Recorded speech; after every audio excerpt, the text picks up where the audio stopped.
Bismillah ar-Rahman ar-Rahim. In our next episode, we're going to be speaking about Manhaj al-Tullab and the books that branched off of that. But before we get into that episode, bi'idhnillahi ta'ala, I want to share with you something very unique historically, and that is two manuscripts of Shaykh al-Islam Zakaria al-Ansari's own explanation on Manhaj al-Tullab. Now, as you'll see, Manhaj al-Tullab is an abridgment of Minhaj al-Talibin by Imam al-Nawawi. By removing the internal khilaf, as you've seen already in the Minhaj episode, the internal khilaf is the khilaf between the Shafi'i scholars themselves on certain matters. By removing that and focusing on that which is mu'tamad, the standardized opinions in his time, of course, Shaykh al-Islam Zakaria al-Ansari passes in 926 Hijri. He predates Ibn Hajar, Al-Ramli, Al-Khatib, Al-Abbadi. These are his students. Okay? So, what I want to show you, and please note there are literally thousands of copies of this book. This is but two copies that I have. But I'm going to share parts of both of these, inshallah ta'ala. Selected parts that I've selected for you, inshallah. But in reality, there are thousands upon thousands of copies of this book, because this book in its time and shortly after its time was the standardized book that everyone studied and learned. Today it isn't so much, just because we have his students' generations and an update to the standard, but it does not dismiss the value of this till today.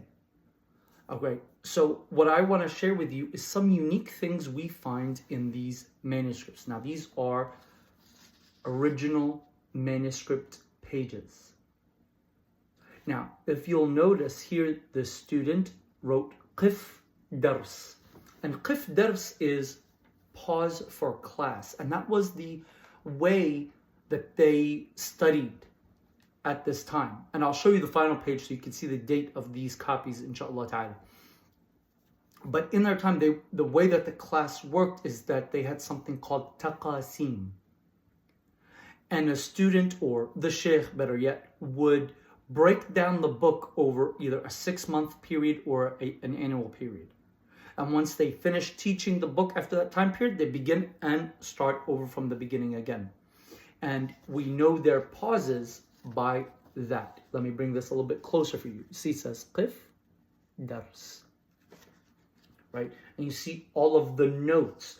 By the way, a lot of books that you hear about where it's called Hashiyah, it's referring to these notes. Someone came and collected these notes out into a separate book, and it's called Hashiyah of Fulan. Tamam. Here's another page, and I want you to see right here, if you look closely, these pages that I'm sharing with you are unorganized, and I'm doing that on purpose just to show you the different pauses. See, it says Qif right there in between all the notes that they were taking. So now you can get that glimpse of the ulama of the Shafi'iyya doing what? Taking copies in their own books. Here, let me get you another one that says Qif, because seeing that is very important. Oh, look at this. A lot of the notes too are something we refer to in fiqh as quyud. And a qaid, it means an additional piece of information that it confines what the statement is actually trying to tell you. So right here, for example, it says it is sunnah to say dua al-iftitah and al-ta'awudh, whether it's in a sirriya or a jahriya, whether the prayer was silent prayer or an aloud prayer. And you do so with all of the adhkar. And it's sunnah after the Fatiha to take a brief pause. But the author never actually specifies or explains the duration of that pause. So you'll see right there, it says, بِقَدْرِ Subhanallah. So the duration of that pause is the duration that you would say Subhanallah. That's why these hawashi are so important, because they're filling in these details. Well, where did he get that information from? You can easily find that in earlier works of the Shafi'iyya. It's there. It's just that while the Shaykh was explaining things, he did not necessarily go over in that text, or he wanted to keep it at a certain amount of verbiage for the students, which is a very important thing, by the way, and it's an old tradition amongst the Shafi'i scholars. They would pick a book, and every year they would read it cover to cover with the students. They're not explaining it per se. They might comment here or there, but for the most part, it's just reading through. So the idea is that I want to have minimum verbiage that I'm adding in. I just want to read what's there. I can make small comments here and there. I can add small things here and there, but I want to stick to that. So that way, every year, with my students, I am reviewing fiqh from the beginning to the end. For example, one of the later day scholars, he takes this book, Al-Ubab, by Imam al-Muzajjad, right? And what he does is that he adds small little notes, small little clarifying notes to the book, so that way he's able to read the book with his students throughout the year. So every year he wants to finish the book with the students, and that way the students have exposure of every single mas'ala within the book. Okay, it's a large work. It's covering almost every single chapter of fiqh, except for very small and minor things here and there. So imagine you're a student of knowledge with the shaykh, and every day you're sitting with the shaykh, and there's an hour or an hour and a half where you're reading, 5, 6, 10 pages every day. So once a year, regardless of what you're studying with the shaykh, once a year, you're actually covering all of fiqh. And before this book, they used to do the same exact thing with Rawdat al-Talibin, as we see like the ulama, like Imam al-Isnawi, if I'm not mistaken. It's either Isnawi or Subki. They said, it is horrible that a student of knowledge allows a year to go by without them reading through a Rawdah.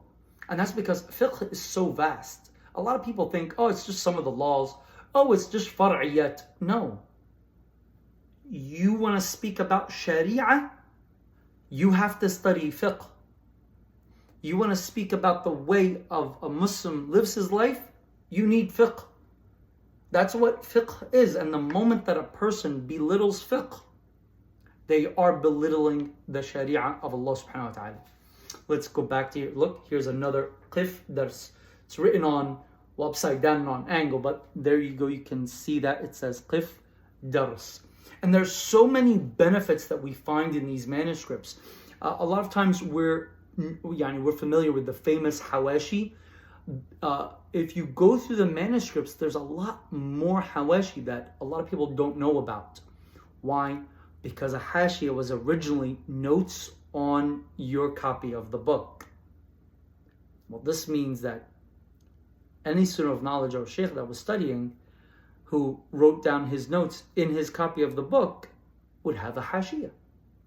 And technically that is the case, and sadly we don't normally find, we do not find all of the hawashi.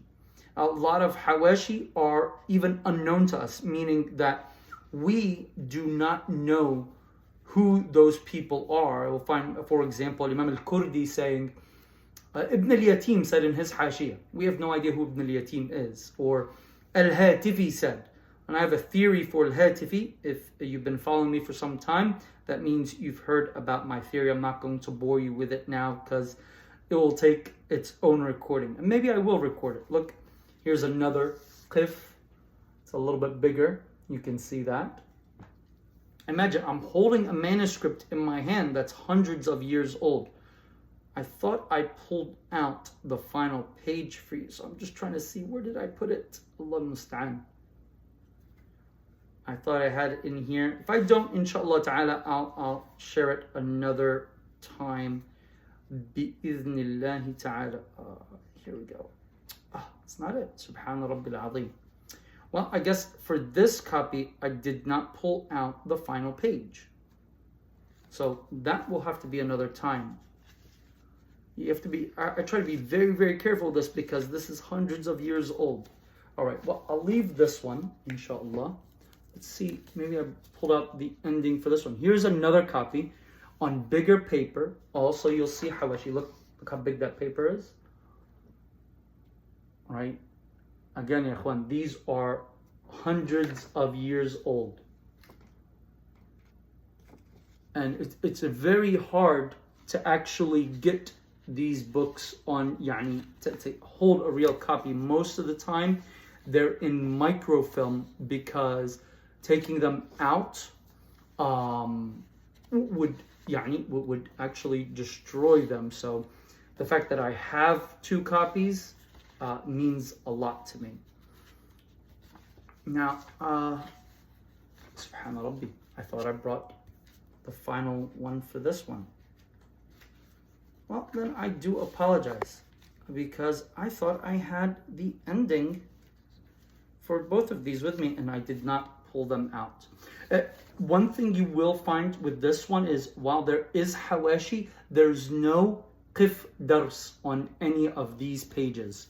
So whoever had this copy originally maybe was not using it for their classes because they did not document that. And how many pauses? It seems around 200 from the time of the author that was the norm, but there's a lot of variance between one sheikh and the next. As you can see, still hawashi on most of the pages. There's other pages without any commentary. It's more of the ending part of the text. I did not bring that part out because I just wanted to show you that. And you can see that there are layers of hawashi in this one. So if you'll notice right here, you see this looks different than this. So it seems that possibly that it exchanged owners at some point. For this long one, I do not have the tamalluk page. Now, tamalluk page is usually a page all the way at the front of the manuscript. Sometimes it's with the title. With these ones, sadly, I did not bring out the ending for this one either. Allah musta'an. But both of these copies, the small one is 200 years after the passing, meaning the date on it is 200 years after the passing of Shaykh al-Islam Zakir al-Ansari, and the big one is 150 years after the passing of Shaykh al-Islam Zakir al-Ansari. So it was really in the early 1000s, between 1000 and 1200, these 2 copies. But back to tamalluk, it's usually all the way at the front. Sometimes it's the same as the title page, and it'll say, this was purchased by Fulan. This has entered the ownership of Fulan, and things of that nature. Let me take one more look and see if I brought the ending. I hate holding them like this, but it's the quickest way to do it.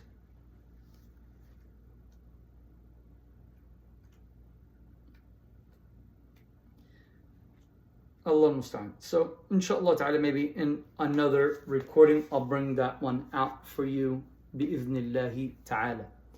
So there we're able to see history, real life manuscripts from the Shafi'i fuqaha, walillahi alhamd wal minna.